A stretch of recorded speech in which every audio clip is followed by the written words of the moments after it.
Hi, I'm Bill Patton with 720 Degree Coaching, and I'm on with my good friend, Wensey McComb, who just happens to be an inspirational hero of mine. And you might not know Wensey, but you should, right? So we're gonna talk a lot about being entrepreneurial. We're gonna talk about making things happen and being awesome, right? So, Wensey, how you doing today? I'm doing great, doing great. Awesome. And you are based where? I am in Las Vegas, Nevada, just in the northwest side of where you would call the Strip. Okay, got it. And so if you're in Vegas, then you have to be in the entertainment business. Back in the day, I was in the entertainment business. Were you? Yes, I was. Okay. I danced in a Okay. show. Well, I think you're still in the entertainment business. I do think that is what it takes in order to entertain kids. I do believe that. I believe that people that are the best entertainers are the best on the court. Awesome. So, and so there it is. There's that word. All right. So what is it that makes what you do awesome, and what makes your team awesome? Our team is awesome because we specialize in taking care of whatever it is that kid needs at that moment. That's all we do. And we make sure that we are able to transition smoothly from one thing to the next so that kids don't get bored, or they don't do that thing where parents are quick to say that they have ADD. Yeah. We're faster than those kids. We're faster than those kids. Oh no, that's good. That's good. And you know, I personally am in denial about anybody's diagnosis. So I have people who bring their kid to me and they go, "Well, he's kind of squirrely and he doesn't really pay attention." And I'm like, "Just hold my beer," you know. Yeah. Wait, no, I don't say hold my beer. I don't. Sorry, I have to No, you backtrack. say To hold my walk beer. that back. Yeah, you got distracted. I have to You got distracted. hold my bone broth. Hold my bone broth. I will. Yeah, right. How it's done. All right. So what are some of the things that come up that you have to jump on like right away? What do you mean, for kids sessions and stuff? Okay, so you're meeting kids where they are. So why don't you give us 2 or 3 or 5 or 7 kids that they've got a certain. The first thing we always get is I do a 30-minute free trial for all kids, no matter what. It gives us an idea of whether or not we're able to work with the kids. It actually is the entry point for all of our business. I tend to do that lesson for everybody, for all my coaches. So I can gauge where they're at, what type of coaching they received before that, whether or not they're coachable, whether or not they're a individual, like a private session only, or they can actually interact in a group. I can gauge all those things in that first 30 minutes. And because it's free, there's no obligation by me or them. I can pull the plug right away. I can pull the plug within 5 minutes and say, this is, you bring them back in 6 months. Like I can, it's different if you accept money. If you accept money for that free service, you kind of to see it through. I can pull the plug. This is the first time I've actually thought doing something for free ever made sense, because if you're doing a free thing that then you're expecting people to become paying people, you're marketing all wrong. But if it's the entree to the program, and it's kind of something, a requirement on their end to participate in that. Yeah, and a lot of parents, it's easy to sell, way easy to sell, because the parents, a lot of times they're afraid they'll come, they'll commit, and the kids won't want to do it. It's so easy to sell. It's like, they might not like me.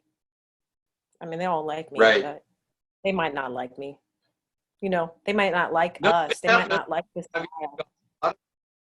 Yeah, there has to be 0.1% of the population that isn't going to like Wensey. I don't know why. So true. So true. Because mental illness is a problem.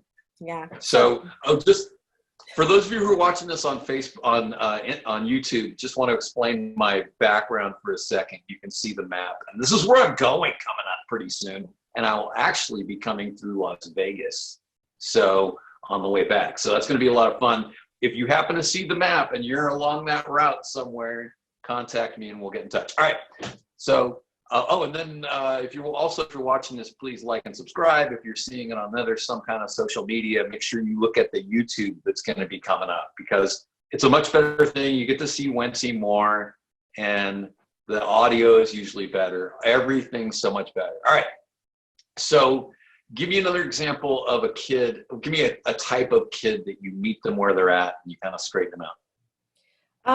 A lot of times if you get a kid, maybe they went to another program, maybe they worked on just ground strokes, and you look at them, you're like, wow, this kid has nothing except ground strokes and stuff. You might get kids like that. A lot of people get those, but we never ever fault any program before us. We never do that. Coach does the best that he can with whatever he's given, and a lot of times we all deliver the same instruction. It doesn't matter which coach it is. You deliver the same instruction. You do it your way. And it doesn't communicate, just doesn't reach the level of communication. So, we also have that same difficulty with some students. They'll move on to another program and maybe that coach does a better job, but it's just that we couldn't meet at the same level of communication.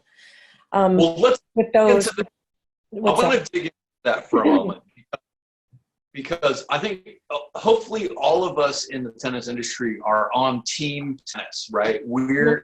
It's all of us against all these other sports. And so if you're a coach out there and you run down other coaches, you are hurting the sport, and you're actually hurting yourself, because if you run down other coaches, then your players are wondering if you're running them down when they're not around. That's right. That's right. So I have a very, very quick story. I had a kid come to my program because he saw the results of another kid. And then in his first lesson, he wanted to talk trash about his former coach, right? Who is a 3-0 woman, who's a very good tennis enthusiast, who runs a pretty awesome program. I mean, even though it might not be a really high level thing. And I'm like, hey, no. You are absolutely not going to run down any other coach in this program. So no, this is not funny. Nope. In fact, you should go back and thank her for getting you here. So anyway, yeah, I want to put the kibosh on that, because I think people don't realize, I think if you're running somebody down, it creates a negative on yourself, because you become this negative person. All right, anyway. Very true. Okay, so give me another scenario with a kid. Okay.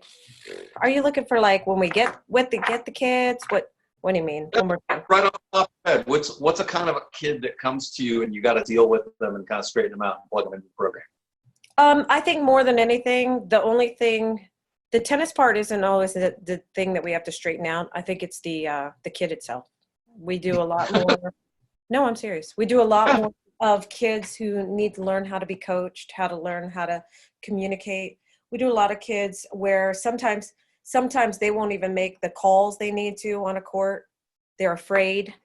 More than anything, we teach them how to communicate. I got a big thing on kids going to tournaments before they're ready, because they end up getting picked apart by other players. I think you and I have talked a little bit about this off the camera, about kids that get picked apart when they're on the tennis court in a tournament. And so you find a lot of times that some of the sillier stuff we do early on with kids when they're 5, 6, 7, 8 can like catapult them years ahead of other kids. I mean, we used to do these things. They're like, when I say used to, not being at work is really difficult, but where we do these, they're like kid interviews. They go a long ways on teaching kids how to communicate. I do that. Yeah, we get the racket handle, right? Racket handle. The racket handle. You just won the U.S. Open. Tell us what were the keys for you. That's right. Ours are always fun. Like, what color is your room? Kids are like, white. Should I tell? That's awesome. Yeah, you do that stuff when they're 5, 6, 7, and 8. I'm telling you, when they're 11, they can talk. They can talk. No, this is good. This is good. So, like for instance, I have a kid that doesn't come to me anymore because she wanted to boss all the other kids around. She wanted to complete my sentences, and all this other really over the top behavior. And we tried to work with her, and I went back to the parents. I'm like, hey, can you get this? Prep the girl before she comes that she's not in charge of the lesson time. All right, can you do that? And we worked with it for a little while, and then the girl got tired of me, and they left. And I'm like, okay, goodbye. Because now we can have a peaceful lesson again with people who actually want to cooperate. Yeah. So yeah, I totally agree that we as coaches in the coaching community actually do a pretty poor job of creating a great learning atmosphere. Learning atmosphere, that's a good word for it. Yeah. Thank you. I have a teaching credential, so that's why. Yeah, no problem. I was Yeah, I got you. Okay, so anyway, now let's get into the entrepreneurial part. So, one thing I know about you is that if wherever you are, you're gonna find a way to make it happen. That's right. I'd go into a parking lot. So if you were in Alaska, if you were in Nome, Alaska, you would find a way to play tennis in the snow or on the side of a mountain. Yeah, I've actually in Vegas, it snowed. I actually shoveled snow off of a court because I was like, I'm not going down 2 weeks, like a week from now or whatever. It's right before Christmas. I was like, a week from now is the first of the month and people got to pay. I was like, I shoved the snow off. All right. So tell us the story about warehouse tennis and how you got started with that. I had a business partner we separated about 3 years ago, but at the time he and I were working outdoor tennis, and I'd been selling real estate probably since 1999. And that was the summer of 2012 that we went into warehouses that he said, let's get that summer program started again. And I was like, I'm done with the summer program. I'm done with the outdoor summer program. And that's basically what it took. Now, there's definitely risk involved in it. I get a lot of people that ask me questions about it, but the simplicity is it's the math. How much are you willing to part with? Because it takes a little time to get it going. How much are you willing to part with on a monthly basis of your regular generated income in order to get the thing going and get it off the ground? Starting in 2012 was great. It didn't, it looked like, I think the rental rates were so cheap that it was, I was like, this is no brainer. So in 2013, we opened the second location. I was like, wow, this is just easy. But as rental rates go up and you're looking at $7,000-8,000 a month, that's a lot of income. That's a lot of students. So you really got to have it going. So when we separated, I thought, oh, wow, this is going to be great. I don't have to have a business partner. I can make my own decisions about stuff. But it was like starting all over again. It was like starting that whole thing all over again. And a lot of times people say, it takes about 3 years. It takes about 3 years. And I think this is actually something that could work in many areas of the country, especially where you have commercial real estate that's not being filled, right? But then here locally in the Bay Area, commercial real estate's just out of this world in pricing. And so we had a guy about 15 minutes from me was in a warehouse with 2 courts, and one of them was a synthetic court. The synthetic clay stuff, which is kind of interesting. That made him unique. And he had a pro shop in there, and then and so he had 2 courts, which was plenty to be able to get going. But, after 3 years, he had to stop because it wasn't coming around. The expenses were too high.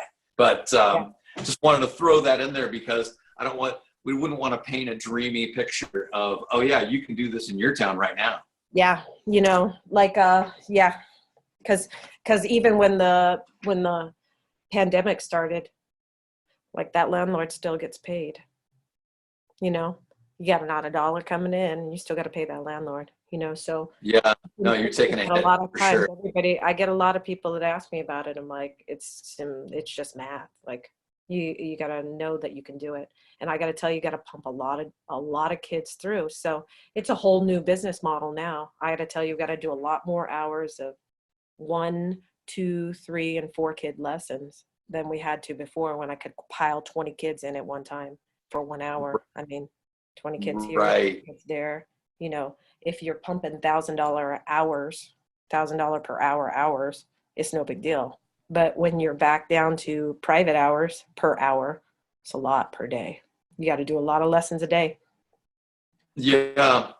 And, people are talking about going back to normal and whatever that is. And to some extent, I hope we don't go back to normal. I hope people are actually smarter and healthier and making better decisions about everything. But for your sake, I think we better be able to get back to getting people together in groups, because a microbe-free world is not going to happen. No, right? it won't. Like this. I just learned this the other day. 100,000 people died in a pandemic the year Woodstock happened, but it wasn't because of Woodstock. So yeah, I mean, it's really interesting. So okay, now let's dig a little deeper into the entrepreneurial thing, because I mean, when you're doing your own thing, then the profits are better than the wages. Is that correct? It's true. I mean, you can make better money, and there's more self-determination than if you're trying to climb the ladder to director of tennis at a club. Yeah, that's right. It's got its benefits for sure. There's not, I wouldn't trade it. In fact, I'm trying to see if the market drops anymore so that I can go find a second place and a third place. I just want the market to drop a little bit. And then I'll do that. But that's still risky too. I mean, I was talking to my mom about it the other day, and she's like, don't do that. And I'm like, I'm doing that. If you say don't do that, I'm definitely doing that. I was like, what'd you say, Mom? She's like, don't do that. I was like, it's on. You're George. George Costanza, do whatever opposite of what George says, and you're going to be okay. Yeah. They're always scared for you. So I'm like, okay, that little bit of fear is enough to know that it's definitely the right direction. So you're making a decision to I think it's interesting, because one of the phrases I live by is do what you fear and you conquer fear. Mm-hmm. That's right. I mean, fear is the enemy. Yeah. What was it? Somebody said everything you want is on the other side of your comfort zone. That's right. I think I even posted that once. Yeah. No, I've had to get way out of my comfort zone. Here's a funny thing. So I've been looking at some of my videos that I started doing in 2011 when I was a scaredy cat, right? Now it's really funny to see myself like looking into a camera, like scared to death that nobody's on the other end. I'm like, wow, I don't even who is that guy? I don't recognize that guy. That's oh wait, but I just do. I just whacked my other thing there. All right. So yeah, let's dig into that a little bit. I mean, so it was scary when you first started, but then you knew you had to be in it for the long haul, right? Well, you're talking about back then in 2012, the market dropped so much. The rental rate on the first place we got was only $2,000 a month. Anybody can part with $2,000 a month. It's when they get to a higher amount that you're like, okay, got a couple places, you pay about 7,000 times 2. And then now you're like, okay, this is not like starting with small money. Do you mind sharing what your gross income is? Or what your first? No, I don't mind. I don't mind. I do just under 30 a month in the facility, for the one facility I have. And it's little kid stuff. Is it good? It's good. Yeah. So you're doing red ball, orange ball, green ball all day long? I'm doing red and orange ball indoors all day. Yeah. And it's downs, ups, flip-flops, rally, play some points. What's it look like? Oh, here, I'll take you over just so you can take a quick peek. Oh, all right. Yeah, wow. I can take you. I'm in today. I'm in. This is my office. Nobody knows. Don't anybody call county of whatever in Las Vegas. Is it Washoe County? No, no, we're not on whatchamacallit. We're not on locked order anymore. So I've got Okay. I do orange ballers over here. It's a 60 foot. I go here to the back, and then I do my red ballers over here. Okay, I didn't realize you had 2 courts. That's pretty awesome. Yeah. And then landlord had no problem with you painting the walls, huh? Oh, it's my yeah. You can do whatever you want on the inside, and I got a little parent room right here that nobody goes into. Oh, that's the parent room where nobody. Yeah, parents can sit in there. Whatever. It's a waiting area for parents, but it's like they don't go in here. I mean, it's not. Everything's going to be appointment only now. Appointment only. One kid over here, one kid over there. Oh, wow. I mean, I got coaches that got to get paid. It's it's got its thing. It's like how do you keep yourself above and then make sure that your staff are surviving because you're responsible for them and their families. Yeah. It's a heavy responsibility. I mean, it's been a while since I've been in that position. So, yeah, it's a real drag when you have that weight on you. But, the payoff is when things are humming and you can get a lot of people working. That's pretty awesome. Yeah, the humming part is like awesome. So I'll stick it out. I'll wait out this pandemic. I'll even prepare. I already prepared for if it happens again. I got a parent that's going to rent the whole facility for the month that we're down. So I planned ahead this time. Wait, who's renting it? I planned ahead this time in case that we have it again, that a parent is going to rent the whole facility for her and her family while it's down. Oh, that's nice. Yeah. That's good. Rent is. Like so a benefactor. Yeah. Wow. There's always a way, but you don't find it until you're like in it. You got to be in it. You really got to be in it. I find that in entrepreneurship, I find that the more pressure that's applied upon an individual, the more they're able to find solutions. You really need the pressure to find solutions. Whoa. Okay. Are you ready to get? Like, it doesn't work any other way. It doesn't work any other way. And it takes a ton of sales skill and knowledge in order to pull off something special. Because you can have a great idea, but without sales and without fear and without that pressure, man, you have to have pressure. You just, without it, I tell you, you get lazy. You get lazy. No pressure equals lazy. You just stay home. Should we get metaphysical for a moment? Go for it. I was just watching this awesome talk yesterday from a doctor who was talking about birth and how a baby being born is a high pressure situation. In fact, the baby's heart rate can go 180 to 250 beats per minute during that time. And the pressure. So you go from this relative calm of nothing's happening, everything's beautiful, and it's always dawn or dusk, and then you go through this super high pressure situation. And I think that's true. It's a microcosm of life. Absolutely. I mean, when we get into these situations, we have to find a way through. That's right. That's right. Just without it, you just, if it can be said for anything, including this pandemic, if the government was not paying out so many people, the pressure to survive would be so unreal that people would come up with a way to get back to work. They'd come up with a way. People are adaptable. All right. So how do you know when you found a staff member who's just going to be magic with you? They're a perfect fit. You don't. You actually have to go through a lot of people, and you got to be willing to fire them right away. You got to take them in. You got to train them. You got to use them. Staff are funny. You got to utilize them when you can. And for whatever you can, when you can. And when you can't, you got to let them go. You just got to fire them. I got no problems with firing people. I got no problems with hiring people. I'd hire and hire and hire and fire until you find the right one. That's just the way it is.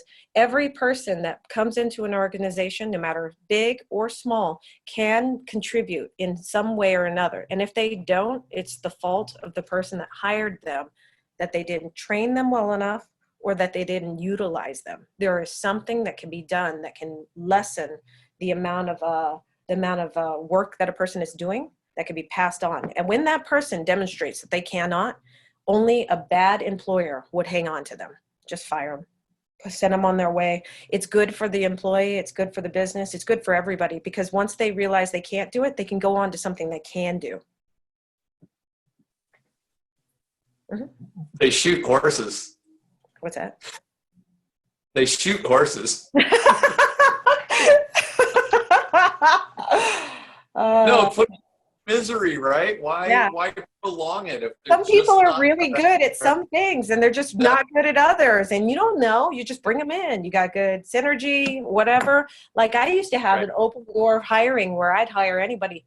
If I put an ad out and you came in, I'd hire you. Now, if you didn't make it, I let you know right away. I was like, you got about a week or two to demonstrate you can do something. After that, I was like, these are your duties.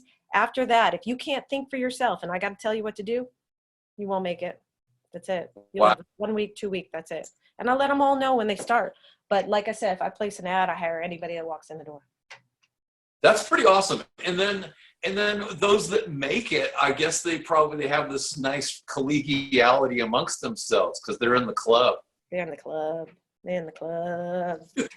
Yeah. This reminds me of a Far Side cartoon. Do you like Far Side? I don't even know what Far Side is. You don't even know what the Far Side is? Okay. Is it from the paper? It shows dogs. It shows these dogs that are on the other side of the freeway. I'll explain it. It won't take long. So these dogs that are on the other side of the freeway, and then one dog runs across the freeway, and then the other dogs go, Rusty's in the club. Because that was the initiation was running across the freeway. So that's like if you go interview with Wensey, it's like running across the freeway. So you better not get hit by a car along the way. If you make it, you're in. If you don't, you're seriously injured or dead. Well, a lot of people when they come here, they work. They learn something from me. Let me tell you something. The experience is really good. The experience, regardless of who it is, if it doesn't work out, is good for them. Empower people to do more with whatever it is that they're bringing to the table so that they could actually be better in life in general. Some just don't make the grade. They just don't make the grade, you know? Okay. All right. Awesome. So I know you have pressing issues. So coming up, you have a schedule. Yeah. So let's bring it all home. What are the takeaways that you want to leave people with here? That if you are considering, like any kind of entrepreneurship that you consider, even if it isn't a facility, it requires work. You know, there are days I wake up at 6 and I come in at 7 and I don't leave until 11 o'clock at night or 12 o'clock at night and I go again. If you aren't willing to do morning, noon, and night and give up pretty much everything so that you can have something special later, then it's not for you. Entrepreneurship is not for you. You have to give up so much. And then as you get going, then you can start to take back some of that other stuff. But without that all in, over the ramparts effort, it can't be done. I've done it outside too. Morning, noon, and night. I've done it. So I know it can be done either way. Yeah. And like 110, 115 is pretty common in the summer. Yeah. I was like, you tell those kids they got to go back out there. They can take a little break and they can go, we're going to play a set at 2 o'clock in the middle of the summer. And they're like, no. And you're like, I got to stand out there. Let's go.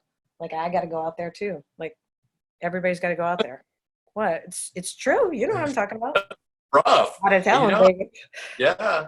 Playing a set. I mean, I think the hottest I've ever played in was 108.